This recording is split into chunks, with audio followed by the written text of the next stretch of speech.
ධම්ම ශ්‍රවණ කාලෝ අයං භදන්තා නමෝ තස්ස භගවතු අරහතු සම්මා සම්බුද්දස්ස නමෝ තස්ස භගවතු අරහතු සම්මා සම්බුද්දස්ස නමෝ තස්ස භගවතු අරහතු සම්මා සම්බුද්දස්ස කම්මා විපාකා වත්තන්ති විපාකෝ කම්ම සම්භවෝ තස්මා පුනබ්භවෝ හෝති එවං ලෝකෝ පවත්තති. පින්වත්නි, දැන් මේ ප්‍රකාශ කළේ කර්මය හා පුනර්භවය පැහැදිලි කරවන ගාථා ධර්මයක්.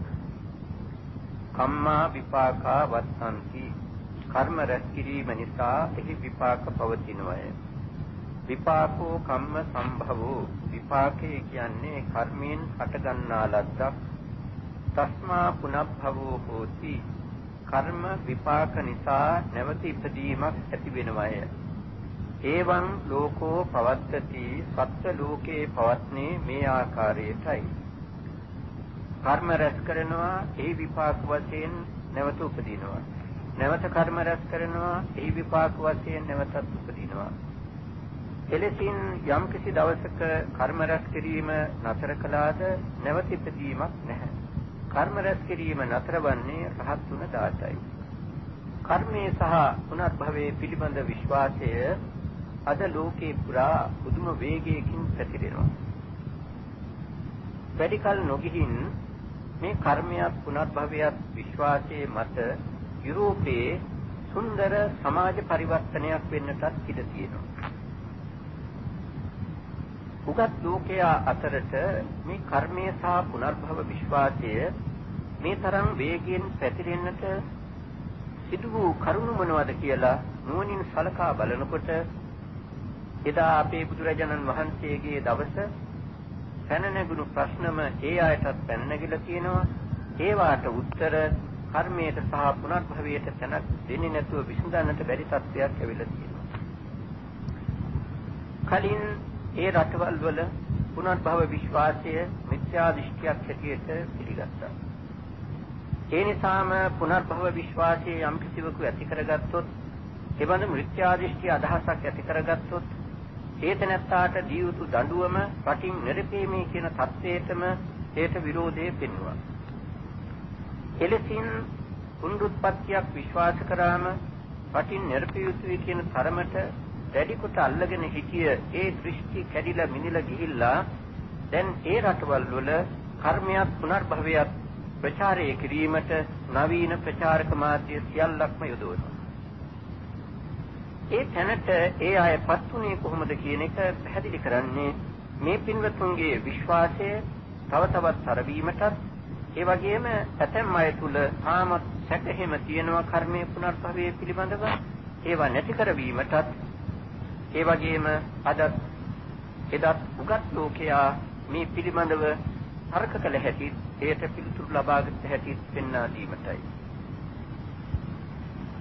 පුරාණ කාලයේ තිබුණ තර්ක ප්‍රශ්නමයි අද බටහිර උගතුනුත් ඉදිරිපත් කරලා තියෙන්නේ. ඒ පිළිතුරටමයි බටහිර උගතුනුත් හේතු වෙලා ඉන්නේ. බුදුරජාණන් වහන්සේගේ කාලේ ඉඳලම කවදත් කොහෙත් මේ සමාජයේ විසමත්වයක් පවතිනවා. සමාජයේ පුද්ගලයන් අතර විවිධ වෙනස්කම් පවතිනවා. කෙනෙක් දුප්පත්, තව කෙනෙක් පොහොසත්. කෙනෙක් නිරෝගයි, තව කෙනෙක් ලෙඩ සහිතයි. කෙනෙක් ඥානවන්තයි, තව කෙනෙක් මෝඩයි. කෙනෙක් සුරූපයි, තව කෙනෙක් විරූපයි. කෙනෙක් බොහෝ කල ජීවත් වෙනවා, තව කෙනෙක් අඩු ආයුෂයෙන් අභාව ප්‍රාප්ත වෙනවා. මේ වෙනස්කම නැති තැනක් ලෝකේ කොහෙවත් නැහැ. යම් යම් දෙනා ওই වෙනස්කම නැති කරන්නට කියලා කතා කරනවා. කොච්චර කතා කළත් අද වෙනතුරු වෙනස් වෙලත් නැහැ, මත්තට වෙනස් වෙන්නේ නැහැ. අවුරුදු 2500කට ප්‍රථම මේ ප්‍රශ්නේ පැන නැගුණ වෙලාවේ බුදුරජාණන් වහන්සේගේ පිළිතුර සියල්ලම කර්මයෙන් සිදු නොවුවත් මේ වෙනස්කම් වලට ප්‍රධාන හේතුවක් කර්මය. పూර්ව ජාතිවල තමා විසින් රැස් කරන ලද කර්මයේ ප්‍රධාන හේතුවක් හැටියට උන්වහන්සේ එදා දේශනා කළා. බටහිර උගතුන් මේ මෑතක් වෙනතුරුම ඔය වෙනස්කමට හේතු වශයෙන් නොපෙනෙන බලවන්තයෙකු ගැන විශ්වාස කළා. දැන් ඒ විශ්වාසයේ ඒ අත්ංගේ අතරින් තුරන් වේගෙන යනවා.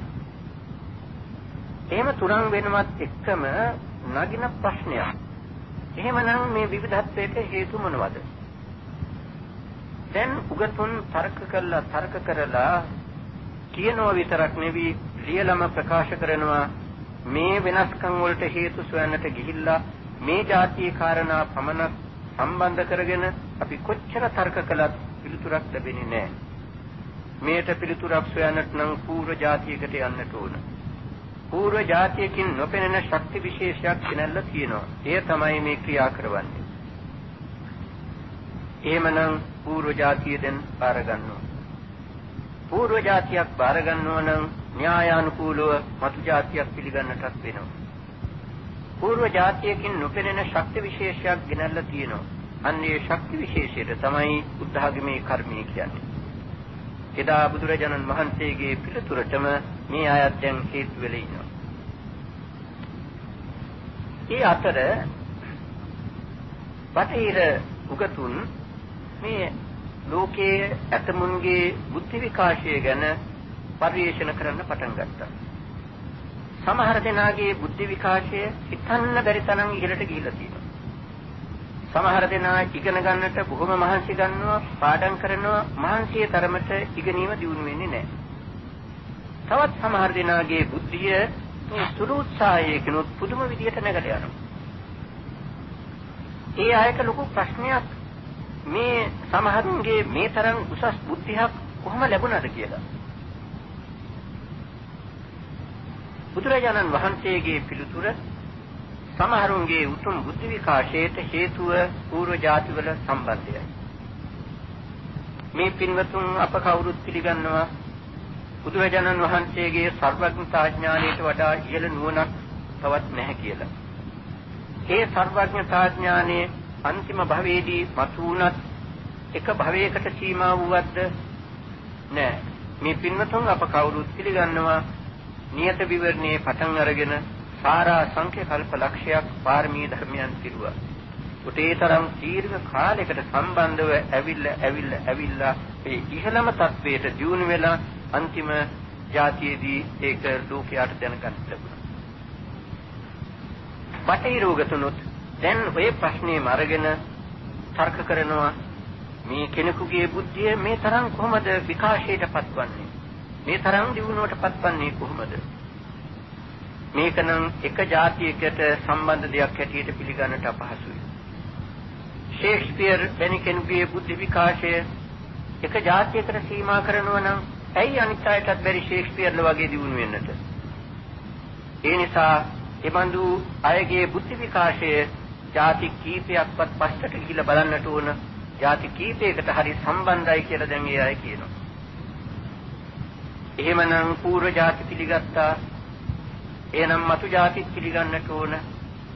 పూర్ව ಜಾතියකින් නොපෙනෙන ශක්තියක් ගෙනාවා. ඒ තමයි කර්මය.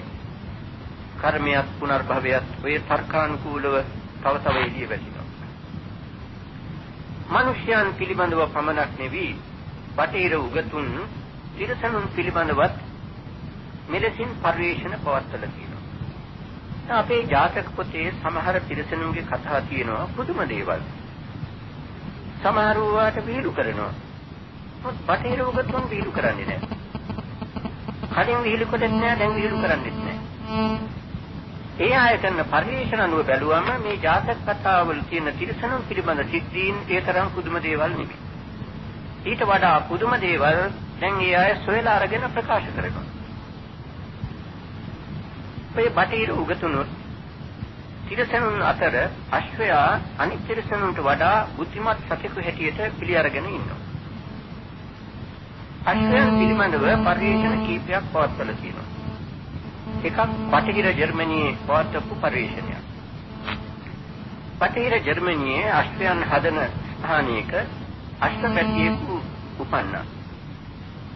කුඩා අවදියේදීම ඒ අශ්වයන් බලා ගන්න අයට පෙනුණා සාමාන්‍ය අශ්ව පැටියෙකුට වඩා මේ අශ්ව පැටියට බුද්ධිය තියෙනවා නුවණ තියෙනවා. හැම අංශයකින්ම එහෙම තියෙන බව පෙනුණා. මේ ආයතය ගැන වැඩි ගණනක් නැහැ. ටිකෙන් ටික මේ අශ්වය හැදිලා වැඩිලා ලොකු අශ්වයෙක් වුණා. ඔය අතරේදී මෙබඳු කාරණා පරිශීලනය කරන උගතුන්ට මේ ආරංචිය ලැබිලා ඒ අය ලං වුණා මේ අශ්වයාගේ බුද්ධි විකාශය පිළිබඳව පරිශීලන පවත්වන්නට. තිරසං සතෙකු පිළිබඳව එබඳු පරිශීලනයක් කරන්නට කාලයක් ගත වෙනවා. මේ අය කාලය අරගෙන හොඳට පරිශීලනය ගෙන ගියා. එහෙම යනකොට මේ අයට හොඳටම වැටහුණා පුදුම බුද්ධිමත් සතෙක් තවත් එහාට යනකොට මේ අශ්වයාගේ බුද්ධිය එක අංශයකට බර වෙලා තියෙනවා. මොනවද? ගණිතයේද? ගණන් පිළිබඳව විශේෂ ඥානයක් මේ අශ්වයාට තියෙනවා. දැන් නැවතත් මේ පරිශීලකයන් මේ ශක්තිය එළියට ගන්නේ කොහොමද කියලා කටයුතු කරගෙන ගිහිල්ලා මේ අය තීරණයකට බැස්සා අපි මේ අශ්වයාට අකුරු ඉලක්කම උගන්වමු. අකුරු ඉලක්කම ඉගෙනුවා. කෙනෙකුට අහන්න හිතෙන්න පුළුවන් අශ්වයෙකුට කොහොමද අකුරු ඉලක්කම උගන්වන්නේ? අද ඒක සුළු වැඩක්. ගොළුන්ට බීරන්ට උගන්වන යුගයක කන ඇති ඒ වගේම බුද්ධිමත් සතෙකුට අකුරු ඉලක්කම් උගන්වන එක අපහසු කාර්යයක් නෙවෙයි. අකුරු ඉලක්කම හොඳට උගන්වලා ඉවර වෙලා මේ අය ගණනක් ලියලා අශ්වයාට පෙන්නනවා. පෙන්නුවාම අශ්වයා හංගවනවා මේක තේරුම් ගත්තයි කියලා. උත්තරේ දී ගන්න විදිහක් නැහැ. ආයිත් පෙන්නුවාම හංගවනවා තේරුම් ගත්ත බව.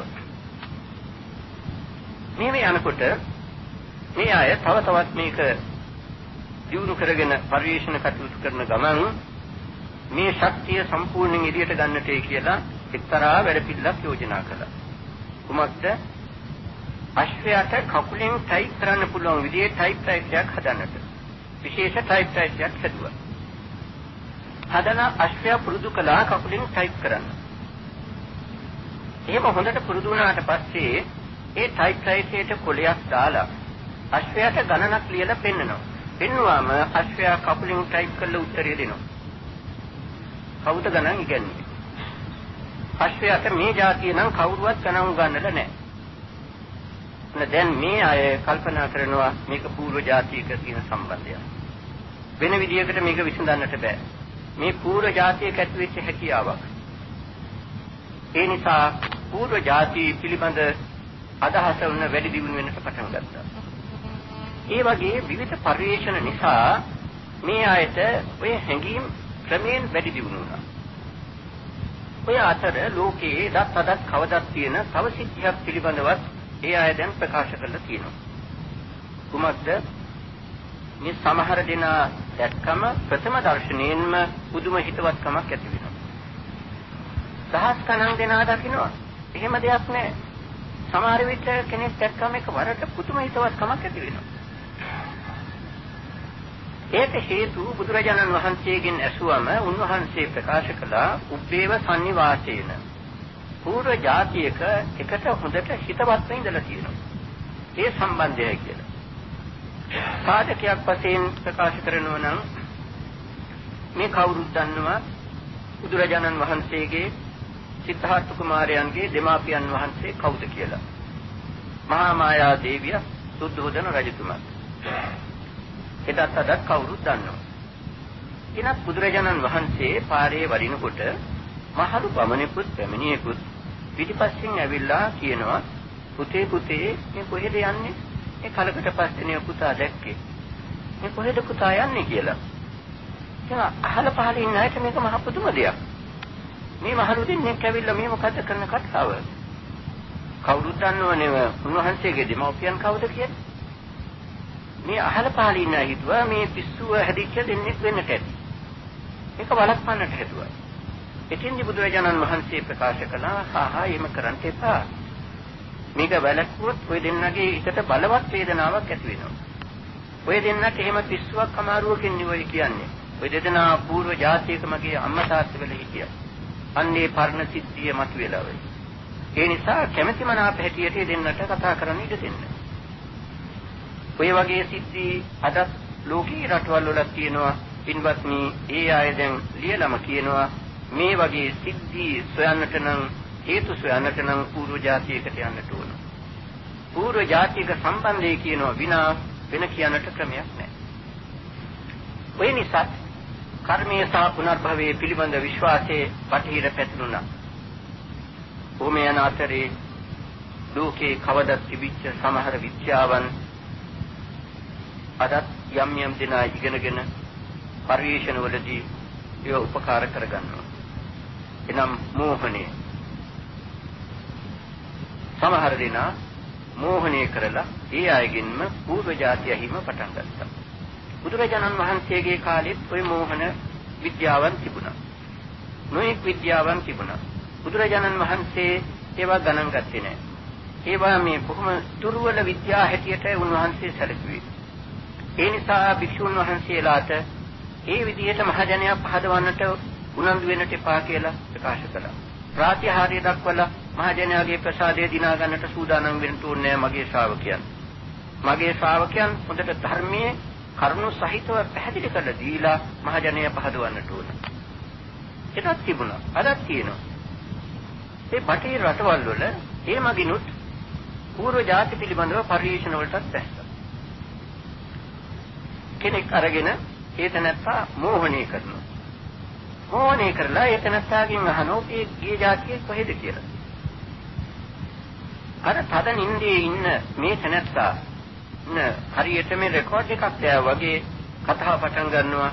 මා ගිය જાතිය අසවල් රටේ අසවල් පළාතේ අසවල් ගමේ. මගේ අම්මා තාත්තා දෙන්න අසවලුන් මගේ නම මේකයි මා ගිය පාසල මේකයි ආදී වශයෙන් මේ විස්තර ටික ඔක්කොම කියනවා. දැන් ඕවා සොයන එක පහසු කාර්යයක්. මේ අය මේ ඔක්කොම සටහන් කරගන්නවා. කොයි රටේ වුණත් දැන් කෙනෙකු උපන්නම පොතේ ලියවෙනවා, මරණුමත් පොත්වල ලියවෙනවා. මේ වාර්තා අරගෙන ඒ කියන රටවල් වලට ගිහිල්ලා පරීක්ෂා කරලා බලනවා. එහෙම බැලුවම 75%කට වඩා හරි. අර වැරදි කොටහකුත් තියෙනවා. අන්න ඒ නිසා තමයි බුදුරජාණන් වහන්සේ වානුමත කළේ නැත්තේ. නමුත් 75%කට වඩා කරපු පරීක්ෂණ අනුව හරි. ඒ නිසා ඒ ආයත පූර්ව જાති විශ්වාස කරන්නට සිද්ධ වෙලා තියෙනවා. මේ ලංකාවෙත් එහෙම පරිශන කිරීමට යම් යම් දෙනා මෝහණය කරන අය ඉන්නවා. දිනක් කීප දෙනෙකු මෝහණය කළා ඒ පූර්ව જાති අහන්නට. උගත් මහතුරු කීප දෙනෙක් එකතු වෙලා ඔය වැඩේ කළේ. තරුණ ළමයෙක්. ඒ තරුණයා ඉංග්‍රීසි එක්තරා ප්‍රමාණයකට දන්නවා. හොඳටම දන්නේ නැහැ. මේ කාලේ බොහෝ දෙනාට ඉංග්‍රීසි හොඳටම දැනගන්න අධ්‍යාපනයක් ලැබෙන්නේ නැහැ නේද? තරමක් දන්නවා. මේ තරුණයා මෝහණය කළා. ඊට පස්සෙ ඒ තැනට්ටාගේ ඔබේ ගිය જાතිය කොහෙද කියලා. මේ තරුණයා හොඳ ඉංග්‍රීසියෙන් කතාව පටන් ගත්තා. මාගේ જાතිය බ්‍රිතාන්‍යයේ අසවල් පළාතේ අසවල් ගමේ අසවල් ගෙදර. මගේ අම්මා තාත්තා අසවලු. මගේ නම මේකයි මා අධ්‍යාපනය ලැබුවේ හවල් ආයතනයේ මේ විස්තර ටික ඔක්කොම කිව්වා. මේ අය ඒව ලියාගත්තා, රෙකෝඩ් කරගත්තා. ඒ සියල්ල ඉවරුනාට පස්සේ අතිරේක ප්‍රශ්නයක් ඇහුවා. ඔබගේ જાතියේ බ්‍රිතාන්‍යයේ නම් හිටියේ ඇයි මේ જાතිය මෙහෙයි ලුපන්නේ? ඕම ලස්සන පිළිතුරක් දුන්නා. මාගේ જાතියේ බ්‍රිතාන්‍යයේ වාසය කරන කාලේදී පොත් කියවන්නට පුරුදු වෙච්ච කෙනෙක්. ඒ නිසා මම නිතර පොත් කියවනවා. එහෙම පොත් කියවනකොට ආසියාව පිළිබඳව පොත් කියවන්න ලැබුණා. මට ආසියාව දකින්නට ආසාවක් තිබුණා. තවත් පොත් කියවගෙන යනකොට බුද්ධ ආගමේ මූලික පොතක් කියවන්න ලැබුණා. කුමක්ද කියලා ඇහුවම ධම්මපදේ. ධම්මපදේ කියු තැන ඉඳලා මට බුද්ධ ධර්මයේ කෙරෙහි මහා ලැබියාවක් ඇති වුණා. ඒ නිසායි මෙහෙ දුපන්නේ. ඔය පිළිතුර. ඔය වගේ ඒවා මෙහාට වඩා ඒ රටවල් වල දැන් අත්හදා බලනවා. මේ උගතුන් කීප දෙනා තවත් මහත්මයෙකු මෝහණය කළා. අවුරුදු 53ක් වයස ඇති විද්‍යාලයක උපවිදුහල්පති කෙනෙක්. එතුමා මෝහණය කරලා ඇහුවම එතුමාගේ පූර්ව જાතිය මේ ලංකාවේම. ඒ නිසා සිංහලෙන්ම පිළිතුරු පටන් ගත්තා. මා අනුරාධපුර දිස්ත්‍රික්කයේ මැදවච්චිය පළාතේ මේ ගම්බද ජීවිතයක් ගත කරපු කෙනෙක්. මා ගොවියෙක් හැටියට ජීවත් වුණා. අවුරුදු 50 පෙන්නට පස්සේ අනුරාධපුරයට ඇවිල්ලා මා මේ පොඩි ආවාසයක මහාන වෙලා බෝධීන් වහන්සේ වැඳ හිටියා. ඉඳලා මගේ ජීවිතය අවසන් වුණා.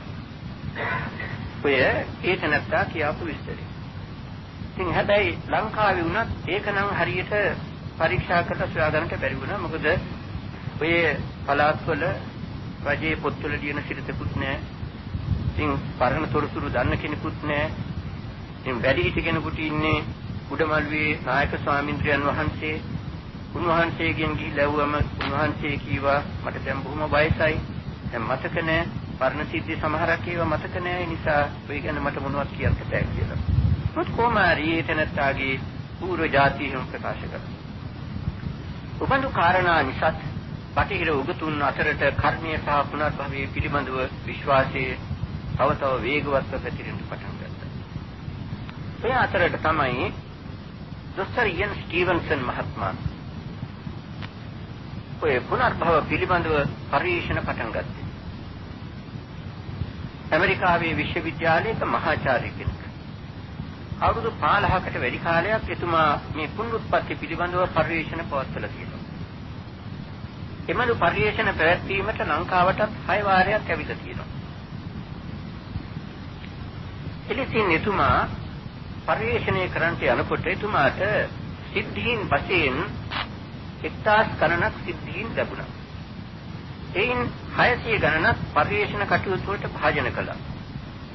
පරීක්ෂණ කටයුතු අවසන් කරපු මුල් සිද්ධි 20 එකතු කරලා එතුමාගේ ප්‍රථම පොත ලිව්වා. ලොකු පොතක්. ඒක දැන් බටහිර ලෝකයේ අතර වේගෙන් පැතිරෙනවා. ඒක කියවන උගත් කෙනෙකුට කර්මයක් පුනර්භවයක් විශ්වාස නොකොට බැරි තත්ත්වයක්. දැන් දෙවෙනි කාණ්ඩේ තුන්වෙනි කාණ්ඩේ පිට කළා තියෙනවා. තවත් එතුමා ඒ ගැන පරීක්ෂණ කරනවා.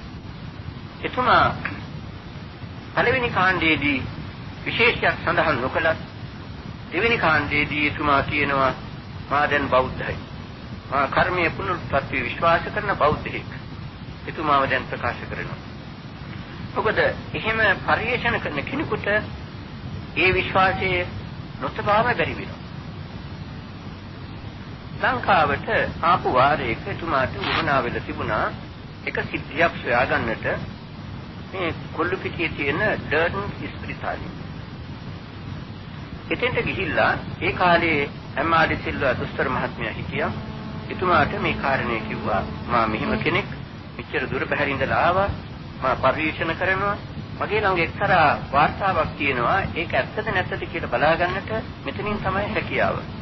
මෙන්න මේ නම ඇති මේ දවසේදී මැරිලා තියෙනවද මෙතන? ඒ මහත්මයා එතන සේවය කරන තවත් මහත්මයෙකුට අනගහලා කිව්වා මේක වැදගත් දෙයක්. ටිකක් අමාරු වෙන්නට පුළුවන්. අමාරු වුණත් මේක සොයලා බලන්න. පරණ ලිපිගොමු බැඳලා ගොඩ ගහලා තියෙන ඒවා අරගෙන මේ මහත්මයා දවස් ගණනක් තිස්සේ සෙව්වා. සොයලා යනකොට හරියට ලිපිගොමු වහුණා. ඒ කියන නමින් ඒ කියන දවසේ එතන කෙනෙක් මැරිච්ච බව වාර්තා වෙලා තියෙනවා. දොස්තර ඉයන් ස්ටීවන්සන් මහත්මයාට බලවත් ප්‍රීතියක්. දැන් මේ කාරණා නිසා කර්ම සහ පුනර්භව විශ්වාසයේ තව වැඩි වුණ බටහිර අතර. දැන් ගිහිල්ලා පින්වත්නි නවීන ප්‍රචාරක මාධ්‍ය සියල්ලක්ම යොදවනවා පුනරුත්පත්ති ප්‍රචාරයට. ගිය අවුරුද්දේ ලැබුණු වාර්තා අනුව නවීන ප්‍රචාරක මාධ්‍ය හැටියට පතපොත එක අංශයකින් තැනක් ගන්නවා. දැන් පුනර්භවයේ පිළිබඳව කරුණු පැහැදිලි කරන පොත් තියෙනවා. දොස්තර ඉයන් ස්ටීවන්සන් මහත්මයාගේ පොත් තියෙනවා. ෆ්‍රැන්සිස් ටෝරි මහත්මයාගේ පොත් තියෙනවා. ඒ නිසා බටහිර උගතුන් ඔව කියවනවා. කියවන්න කර්මයේ සහ පුනර්භවයේ පිළිබඳ විශ්වාසය වැඩි වෙනවා. ඒ අතර ගිය අවුරුද්දේ ප්‍රවෘත්ති පත්‍රත් මේ පිළිබඳව ලොකු තැනක් දෙන්නට පටන් ගත්තා. එයින් ප්‍රවෘත්ති පත්‍ර දෙකක් ලැබුණා. නිවුස් ඔෆ් ද වර්ල්ඩ් කියන පුවත්පතේ. ගිය අවුරුද්දේ මේ මුල් පත්‍රයේ සම්පූර්ණ පිටුවක් වෙන් කළා තියෙනවා පුනරුත්පත්ති ප්‍රචාරයට. එතන එක පැත්තකින් කියනවා ලබන සතියේ පුනරුත්පත්ති ප්‍රචාරක ලිපි පළ වෙනවා. තවත් තැනකින් සඳහන් වෙනවා මේ ජූනි මාසයේ පත්තරේ තිබුණේ අගෝස්තු මාසයේ ඉඳලා බ්‍රිතාන්‍ය ගුවන්විදුලි සංස්ථාව පුනරුත්පත්ති ප්‍රචාරක වැඩසටහන් 10ක් ඉදිරිපත් කරනවා. සැප්තැම්බර් මාසයේ ඉඳලා බ්‍රිතාන්‍ය රූපවාහිනී ආයතන, ටෙලිවිෂන් ආයතන පුනරුත්පත්ති ප්‍රචාරක වැඩසටහන් ඉදිරිපත් කරනවා. ඒකෙම පත්තරේ දාලා තියෙනවා. තවත් තැනක කොටු කරලා දානවා පුනරුත්පත්තිය විශ්වාස කරපු නමගිය කීප දෙනෙකුගේ. හෙන්රි ෆෝඩ් මහත්මයා పూర్ව ජාතිත් පිළිගත් අය, මතු ජාතිත් පිළිගත් අය. ටෝල්ස්ටෝයි කියන පඬිවරයා పూర్ව ජාතිත් පිළිගත් අය, මතු ජාතිත් පිළිගත් අය. මේ විස්තරيකුත් දානවා. දැන් ඒ අනුව නවීන ප්‍රචාරක මාධ්‍ය සියල්ලක්ම උපකාර කරගෙන කර්මේ සහ පුනර්භව පිළිබඳව ප්‍රචාරය ගෙනියනවා. ඒකේ ප්‍රතිඵලයක් වුණේ කුමක්ද? අවුරුදු 3කට වගේ ඉස්සෙල්ලා ආගම් පිළිබඳව කරන ලද සමීක්ෂණයකදී පිළිවෙලා තියෙනවා දැන් බ්‍රිතාන්‍ය පමණක් පුනරුත්පත්තිය විශ්වාස කරන ජන සංඛ්‍යාව 139ට නැගලයි. 139ක් කියනකොට සාමාන්‍ය ජනගහණයෙන් කෝටි 2ක් පමණ වූ ජනතාවයි. කෝටි 2ක් පමණ වූ ජනතාව දැන් පුනර්භවයේ විශ්වාස කරන අයයි. පුනර්භවයක් විශ්වාස කරනකොට ඊළඟ භවයේ වාසනාවන්ත කරගන්නේ කොහොමද කියන ප්‍රශ්නේ එනවා. ඒ ප්‍රශ්නේ එනකොටම ඒ ආයත ලැබෙන පිළිතුර මොකක්ද? හොඳ කර්ම රැස් කරන්නට ඕන. ඒකට පුනරුත්පත්තිය විශ්වාස කරනවා නම් ඊළඟ භවයේ වාසනාවන්ත කරගන්න ඕනේ කියලා බලාපොරොත්තු වෙනවා නම් ඒ සඳහා උපකාර වෙන කර්ම රැස් කරන්නට යායට નિરાයාසයෙන්ම සිද්ධ වෙනවා. හොඳ කර්ම රැස් කළොත් හොඳ උත්පත්තියක්, නරක කර්ම රැස් කළොත් නරක උත්පත්තියක් කියන තීරණයට බහින්නට වෙනවා. අන්න ඒ තීරණයට බහින්න පටන් ගත්ත තැන ඉඳලා තමයි ওই සමාජ පරිවර්තනය ඇති වෙන්නේ. ඒවට දැන් ලකුණු 15 වෙගෙන එනවා. විශේෂයෙන් උගත් තරුණ පෙළ අතරට මේ කර්මයේ සහ පුනර්භව විශ්වාසයේ වේගින් යනවා. ඒකට හොඳම සාධකයක් තමයි 964 බ්‍රිතාන්‍යයේ තිබුණේ බෞද්ධ සංඝම් 9යි.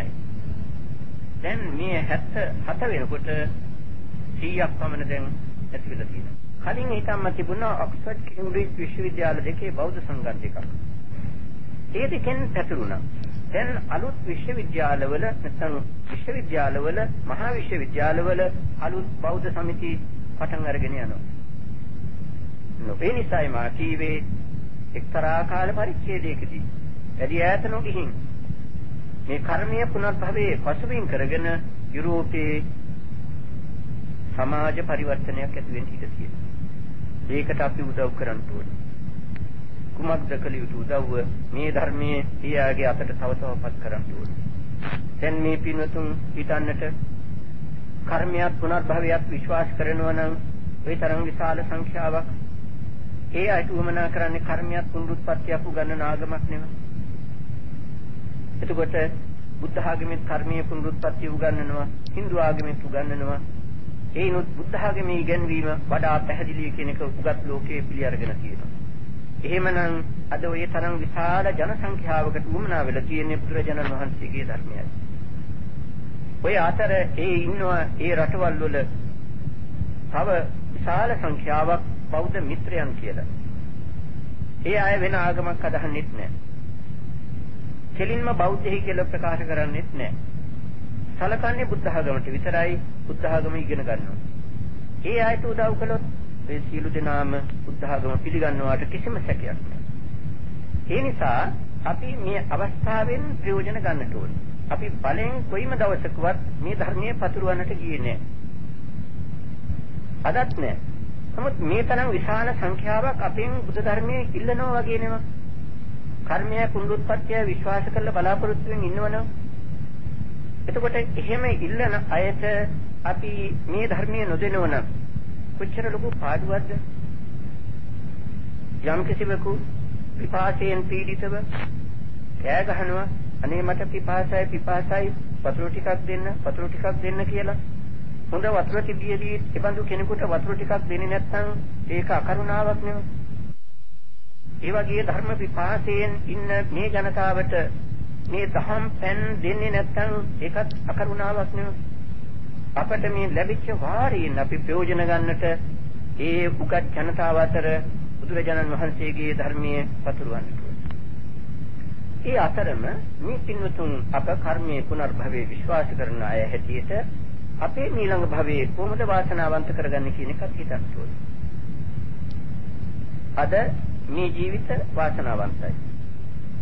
ලබන භවයේදී මේ ජීවිත කොහොමද වාසනාවන්ත කරගන්නේ? කෙනෙකුගේ ජීවිතයක් වාසනාවන්තයි කියන්නට කරුණු තුනක් එකට එකහු වෙලා ලැබෙන්න ඕනේ. ගිහි සමාජයේ වාසය කරන අයට භවභෝග සම්පත් අවශ්‍යයි. තමන්ගේ කටයුතු තමන්ම සලසා ගන්නට ඕන. ඒ නිසා වස්තු සම්පත්තිය තියෙන්නට ඕන. ඊළඟට ඉන්ද්‍රියන්ගේ අඩුපාඩුවක් නැති වාසනාවන්ත උත්පත්තියක් තියෙන්නට ඕන. ඥාන සම්පත්තිය තියෙන්නට ඕන. මේ තුන එකට එකහු වුණාම තමයි වාසනාවන්ත ජීවිතයක් කියන්නේ. වස්තුව තිබුණත් ඉන්ද්‍රියන් හරියට ලැබෙන්නේ නැත්නම් අස්කන්නාසාදී ඉන්ද්‍රියන්ගේ විකල බවක් තියෙනවා නම් ඒ වස්තුව තියෙන තැනක උපන්නත් ඒ ජීවිතයේ සාර්ථක නැහැ නේ. ලෝකයේ අන් රටවල වගේම අපේ රටේ ජීවිය වගේ වස්තුව තියෙන තැන්වල ඉන්ද්‍රිය විකලව උපන්න අය සිටිනවා. ඒ නිසා වස්තුවක් තියෙන්නට ඕන. ඉන්ද්‍රියන්ගේ විකල නැති වාසනාවන්ත උත්පත්තියක් තියෙන්නට ඕන. නුවණක් තියෙන්නට ඕන. වස්තුව තිබුණත් ඉන්ද්‍රියන් හොඳට සම්පූර්ණව ලැබුණත් මන්ද බුද්ධිකනම් ඒ ජීවිතෙන් ඇති වැඩක් නැහැ. අද ලෝකයේ මන්ද බුද්ධිකයන් සෑහෙන සංඛ්‍යාවක් ඉන්නවා. අපේ රටෙත් ඉන්නවා. මේ හොඳට දීපල ඇති පවුල් වල පිටින් බැලුවම හොඳට ඇඟපත තියන අය ඉන්නවා. මන්ද බුද්ධිකයි. ජීවිතෙන් වැඩක් නැහැ. මේ තුනම එකට එකහුව වෙලා ලැබෙන්නේ කොහොමද? අපි කර්මානුරූපව බලනවා නම් කර්ම පැත්තෙන් එනකොට පින්කම් තුනක් මේ සම්පත් තුන ලැබීමට උදව් වෙනවා. අපේ බුදුරජාණන් වහන්සේ පින්කම් රාශියක් ප්‍රකාශ කළා. ඒ රාශිය ගුණ කරලා තුනකට ගත්තා දාන, සීල, භාවනා කියලා. මේ ත්‍රිවිධ පුණ්‍ය කර්මයන් උන්වහන්සේ මෙහෙම ගුණ කරලා ගත්තේ කුමක් සඳහාද? ප්‍රයෝජන දෙකක් ලෝකයට ලබා දෙන්නටයි. එකක් ස්වාභාවික ඵලය, අනික විශේෂ ඵලය. ස්වාභාවික ඵල කියන්නේ දන් දුන්නම එහි ස්වාභාවික ඵලයේ වශයෙන් භවභෝග සම්පත් ලැබෙනවා. ප්‍රාර්ථනා කළත් නොකළත් ඒ ස්වාභාවික ඵලයේ වශයෙන් සිද්ධ වෙනවා. සිල් රැක්කම ඒ ස්වාභාවික ඵලයේ වාසනාවන්ත උත්පත්තිය. භාවනා කරාම ඒ ස්වාභාවික ඵලයේ ඥාන සම්පත්තිය. අද යම්කිසි කෙනෙකුට ඔය සම්පත් තුන එකට ලැබිලා තියෙනවා නම් භවයෙන් පූර්ව ජාති වැහිලා තිබුණත් පූර්ව ජාතිවල දාන, සීල, භාවනා කියන ත්‍රිවිධ කර්ම ශක්තියින් රැස් කරපු අය. ඒ කර්ම ශක්ති කියන ඒවා මුදල් වගේම වැය වෙන කොටසක්. මේ පින්වතුන් මුදල් හම්බ කරනවා හැමදාමත් හම්බ කරනවා. ඇයි? හම්බ කරන ඒවා වැය වෙනවා. අද හම්බ කරනවා මුදල් වැය වෙනවා. ආයිමත් හම්බ කරේ නැත්නම් ඉදිරියට වැය කරන්න මුදල් නැහැ. මුදල් නැති වෙනකොට දුකයි. ඒ වගේ අපේ මේ කර්ම ශක්තියත් වැය වෙනවා. අපි හොඳ කර්ම ශක්තිය රැස් කරාම ඉෂ්ට විපාක වශයෙන් එක වැය වෙනවා. නැවතත් රැස් කරන්න ඕන. එහෙම ඉෂ්ට විපාක වශයෙන් වැය වෙන්නට කර්ම ශක්තිය නැති වුණොත් දුකයි. ඒ නිසායි බුදුරජාණන් වහන්සේ පුඤ්ඤංචේ පුරිසෝ කෛරා තේසං පුනප්පුනං පින් කරන්න නැවත නැවතත් පින් කරන්නට කියලා අනුශාසනා කළේ. ඒකට පින් කරනකොටත් මේ ත්‍රිවිධ කර්ම ශක්තියින්ම රැස් වෙන්නට ඕනේ කියන එක මේ පින්වතුන්ට වැටහෙනවා ඇති. පූර්ව ජාතිවල ඔය ත්‍රිවිධ කර්ම ශක්තියින්ගේ බලයෙන් මේ වාසනාවන්ත කාරණා තුන එකට එක්කහු වුණා වගේ මතු ජාතියේදී ඔය තුන එක්කහු වෙලා ලැබෙන්නට මේ ජාතියේදී ඔය ත්‍රිවිධ කර්ම ශක්තියින් රැස් කරන්න ඕනේ. දන් දෙන එක ගිහි සමාජයේ ලේසි පින්කමක්. උගක් වියදම් යනවා, උගක් වෙහෙසෙන්නට ඕන. නමුත් ගිහි සමාජයේ ලේසි පින්කමක්. සීල භාවනා දෙක ගිහි සමාජයේ තරම් ලේසි පින්කම් නෙවෙයි. ඒ නිසා දන් දීම පන්සලට ගිහිල්ලත් කරනවා, ගෙදරදීත් කරනවා, නොයෙක් අවස්ථාවලදී ඒක කරනවා. ඒක ගිහි පින්වතුන්ට ලේසියෙන් කරන්න පුළුවන් පින්කම. ලේසි නිසා දන් දීලා විතරක් නැවතුනොත් සීල භාවනා දෙක සම්පූර්ණ කරගත්තේ නැත්නම් මතු જાතියට අඩුවක් හිටින්න පුළුවන් නේ. තර්කානුකූලව හිතලා බලනකොට මතු જાතියට අඩුවක් හිතෙන්න ඉඩ තියෙනවා. අර සීල භාවනා දෙකෙන් ලැබිය යුතු වාසනාවන්ත උත්පත්තිය ඥාන සම්පත්තිය කියන දෙකරුණෙන් අඩුපාඩු හිටින්නට පුළුවන්. එමනම් මේක ගන්නේ කොහොමද? ඒ නිසා තමයි බුදුරජාණන් වහන්සේ පෝය කියලා දවසක් සම්මත කළේ. කලින් පෝය කියලා විශේෂයක් තිබුණේ නැහැ. වෙන ආගමිකයන් ඊටත් පෝයට සැලකුවා. බුදුරජාණන් වහන්සේ බුද්ධත්වයට පත් වුණාට පස්සේ උන්වහන්සේ පෝය දවස නැති දවස කියලා නැහැ. පිරිසාම බණ කියනවා, පිරිසත් එනවා. මේ විදිහට කටයුතු කරන අවස්ථාවේදී බිම්බිසාර රජුරන්ට දවසක් අදහසක් පහළ වුණා. මේ පෝය කියලා දවස් වර්ගයක් තියෙනවා. අනිත් ආගමිකයන් ඒ දවස්වලදී තම තමන්ගේ සිද්ධාස්ථාන වලට රැස් වෙනවා.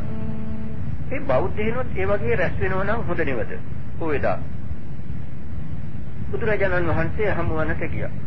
වැඳලා කිව්වා ස්වාමීනි මට මේ වගේ අදහසක් පහළ වුණා. එය මතක් කරන්නට යාවේ. අපේ බුදුරජාණන් වහන්සේ කවරෙකුගේ හෝ හොඳ යෝජනාවක් නම් අනුමත කරනවා. ඒ නිසා බුදුරජාණන් වහන්සේ ප්‍රකාශ කළා පෝයදාට සිද්ධාස්ථාන වලට රැස් වෙන්නට කියලා. ඊළඟට බුදුරජාණන් වහන්සේ අනුදැන වදාලා පෝයදා ධර්මදේශනා කරන්නට කියලා. පිරිස පැමිණුනාම ඒ පිරිසට බණ කියන්නට කියලා අනුදැන වදාලා. ඊට පසුව පෝයදාට සිල් සමාදන් වෙන්නට කියලා උන්වහන්සේ ප්‍රකාශ කළා. ඊටත් පසුව භික්ෂුන් වහන්සේලාගේ විනය කර්ම පෝයදා කරන්නට කියලා උන්වහන්සේ අනුදැන බදාලා.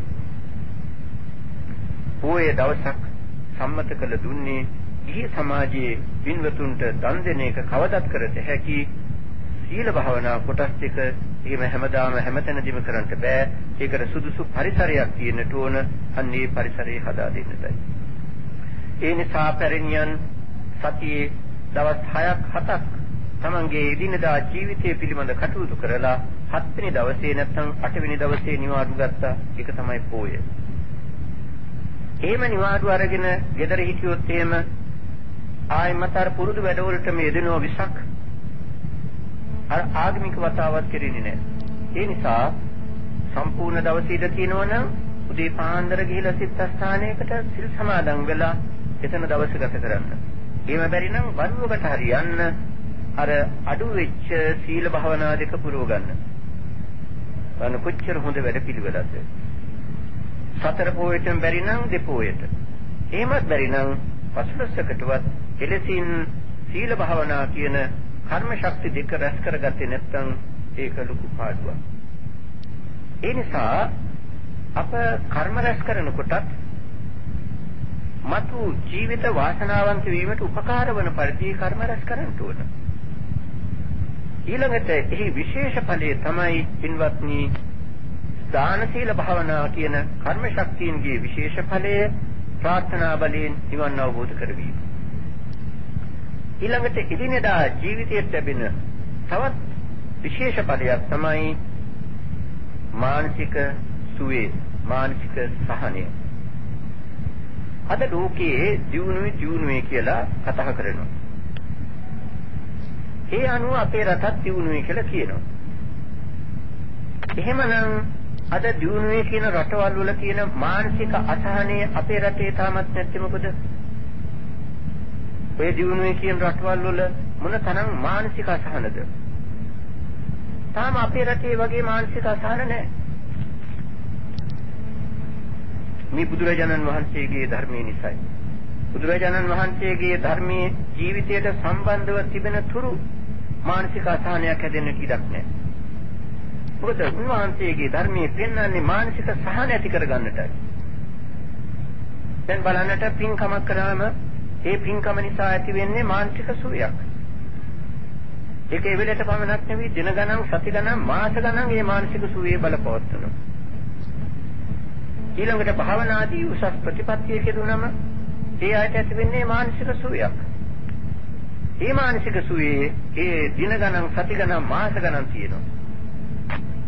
මේක ටිකක් අඩු වෙනකොට තව නෑ ගෙදරක පින්හමකට ගිහිල්ලා සම්බන්ධ වෙනවා, පන්සලකට යනවා, බණක් අහනවා, වෙන යම්කිසි පරිත්‍යාගයක් කරනවා. ඒ නිසා මානසික සුව. වටේර අයට ඒ වගේ ධර්මයක් ලැබුණේ නැහැ. ඒ නිසා තමයි විතරක් මානසික අසහනින් පෙළෙන්නේ. ඒ වගේ චාරිත්‍ර විදි නැති එකත් මානසික අසහනයට හේතුවක්. සහෝදර සහෝදරියන්, ස්වාමි පුරුෂයන්, භාර්යාවන් අතරේ සම්බන්ධය කොච්චර හොඳට පවතිනවද? මෙරිලවත් අවසාන නැහැ. මරුණාට පස්සෙත් කරන්න පුළුවන් සංග්‍රහ කරනවා. ඒවා මානසික සුවයට හේතු වෙච්ච දේවල්. ඔය දියුණුවේ කියන සමාජවල ඒවා අනිත් පැත්තට හැරිලා ගිහිල්ලා. ඒ නිසා දරුවන්ගේ සැලකිලි සම්මාන නැතුව ඒ වගේම තමාගේ ජීවිතය ගත කරපු ආකාරයේ අනුව දෙමෝපියන් විද්ද කාලේ ඔය වෙන්වල කොහේ හරි මානසික අසහනින් පෙළෙනවා. දැන් මේ අය ගැන කරපු පරීක්ෂණ අනුව කියනවා අවුරුදු 50 55 පෙන්න තැන ඉඳලා උල්මාදකාරයෝ වැඩි වෙනවලු. මානසික සහනයක් නැහැ. ආපස්සට හැදලා ගත කරපු ජීවිතය ගැන හිතලා සතුටු වෙන්නට බෑ. දරුවන් සොයන්නේ බලන්නේ නැහැ. අර තමන්ගේ රක්ෂණ තියෙන නිසා යම් කිසි ස්ථානයක ඉඳගෙන එතන දෙන්න දෙපැත්ත බලාගෙන අනේ අපට මොකද වුනේ කියලා හිතනවා. මානසික අසහන. ඒ වගේම ඒ අය නිසා දරුවන් දැන් අලුත් ප්‍රතිපත්ති හදාගෙන දෙමව්පියන් දරුවන් අතරේ සම්බන්ධයේ මුල් අධ්‍යාපන කාලයේ පමණයි ඉන් එහාට අවශ්‍ය නැහැ. අවුරුදු 17න් එහාට අවශ්‍ය නැහැ. ආදී වශයෙන් ඔය නවීන තාලෙට යන අය ඔය නිකන් හදාගෙන ඔය කාලේදී දෙකොල්ල වෙන වෙනවා. දෙකොල්ලම මානසික පීඩාවෙන් පිළිනවා. මානසික රෝහල් පිළිබඳව ඔය කරුණු දැනගෙන කියන අය පුදුම කතාවක් කියනවා. දරුවන් තරුණ අය මානසික අසහනෙන් රෝගවල පෙළෙන හැටි. ඒ වගේම ඒ දරුවන්ගේම දෙමව්පිය නැති වුණත් ඒ වගේ දෙමව්පියන් ඒ මානසික රෝහලේම දෙපැත්තේ වාතු දෙකේ සනසිල්ලක් නැතුව වාසය කරන හැටි. කොමාරි පින්වත්නි අපට තාම ලොකු භාග්‍යයක් ඔය මානසික රෝහල් කියලා වෙනම જાතියක් තාම ඇති කරන තරමට මානසික අසහනයක් නැතිකම. පිස්සන්කුතු ලෝකේ වෙනම කොහෙද තියෙනවා මෙහෙත් තියෙනවා. නමුත් මානසික අසහන නිසා වෙනම ආරෝග්‍ය ශාලා ඇති කිරීමට තරමේ තත්ත්වයක් තාම එළඹිලා නැහැ. නමුත් දැනට මහ රෝහල් වල මානසික රෝගී වාස්තු තියෙනවා. ඒ වාස්තු වල ඉන්නේ නැතුව අරගෙන බැලුවොත් ධර්මයෙන් පිටට පැනලා ඇති කරගත්ත මානසික අසහන. සමහර රෝහල් වල පරීක්ෂා කළ බැලුවම ඒ මානසික රෝගීන්ගේ හේතු මොනවද කියලා 80ක් මත්පැන් ධර්මයෙන් පිටට පැනලා. විවිධ ආසහන තියෙනවා මහනගරවල ටිකක්. පිටපළාත් වල මහ රෝහල් වල රෝගී වාට්ටු වල නම් වැඩි සංඛ්‍යාවක්ම මත්පැන් කියලා කියනවා. ධර්මයෙන් පිටට පැනන. ඒ නිසා මා කිව්වේ මේ බුද්ධ ධර්මයේ ජීවිතයට සම්බන්ධව සිටින තුරු මානසික අසහනයක් හැදෙන්න ඉඩක් නැහැ. අන්නේ ඒ වගේ ධර්මයක් ලැබිලා අප ඒ ධර්මයෙන් ප්‍රයෝජන ගන්නට නම් ඒ ධර්මයේ ඉගෙන ගන්නට ඕන. ඉගෙන ගන්න රසයි. ඉගෙන ගන්නේ නැති කෙනෙකුට මේකේ රසය විඳින්නට බෑ. එහෙම විඳින්නට බැරි නිසා තමයි අපේ රටේ බණපොත් කියවන සංඛ්‍යාව අඩු වෙගෙන යන්නේ. වෙන රටවල් වල බණපොත් කියවන සංඛ්‍යාව වැඩි වෙනවා. මේ බණපොත් කියවන සංඛ්‍යාව අඩු වෙනවා. මෙහි වැඩි වෙන්නේ අසභ්‍ය පොත් කියවන සංඛ්‍යාව. ඒ නිසා දැන් බණපොතකින් පිටපත් 5000ක් ගෙවුවම ඔය පොත් පෙළෙන්දන් කියනවා කොහොම කාලයක් යනවා මේක විකිනෙන්නට 85 ලක්ෂයක් බෞද්ධයන් ඉන්න රටේ. නමුත් අසභ්‍ය පොත් ලක්ෂ ගණනක් ගහනවා.